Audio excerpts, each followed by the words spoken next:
But for the Marquis de Pinedo, leading aviator, a takeoff with death at the far end of the runway.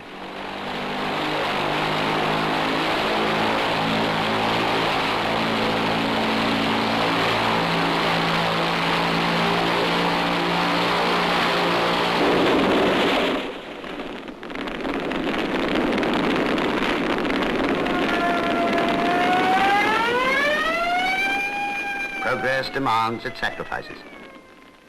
By 1933, aviation was not only thinking big, but acting the same way.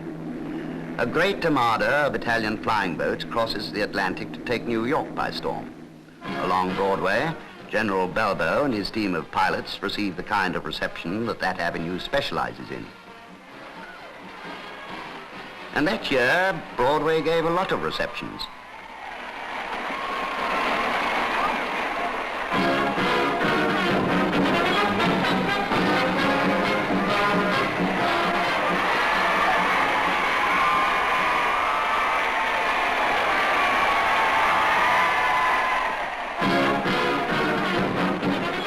Yes, in 1933 on Broadway, there was more paper than rain.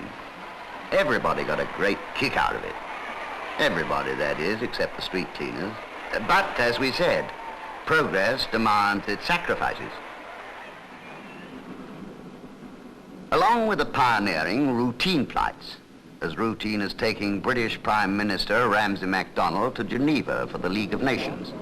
And in the 30s, you couldn't get more routine than that.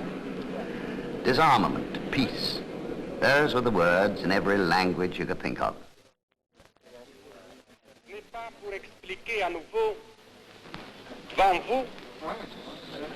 Diese Stunde das Wort ergreife, so bin ich mir bewusst, dass diese Zusammenkunft... Yes, there at Geneva, truth and platitudes droned out in many tongues. But even while they droned, clouds were gathering. Elsewhere across the German frontier, talk had given way to action. The Berlin Reichstag building lay a smouldering ruin. For arson on such a grand scale, a poor, demented Dutchman was put on trial. But those who in fact manipulated the crime were on quite a different level. Though we didn't all notice them, the elections in Germany that year were decisive for all of us.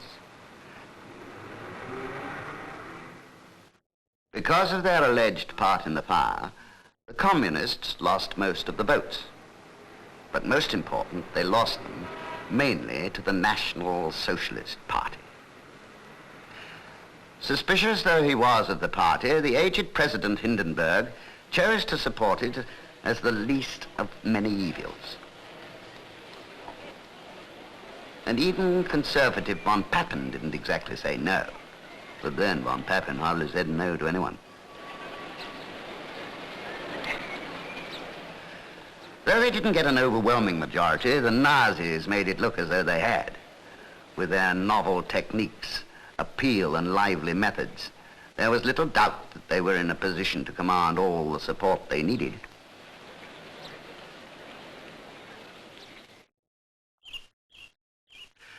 But who elsewhere took much notice of such things that bright summer? It was then that they invented hiking.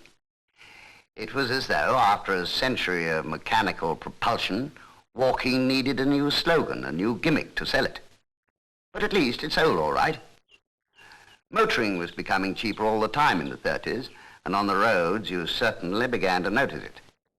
And as far as cycling went, well, it had never gone so far since those days at the turn of the century when it had first known popularity. Yes, the summer of the great treks, the summer of get-togethers in the great outdoors, the summer of rediscovering each other in shorts and shirts.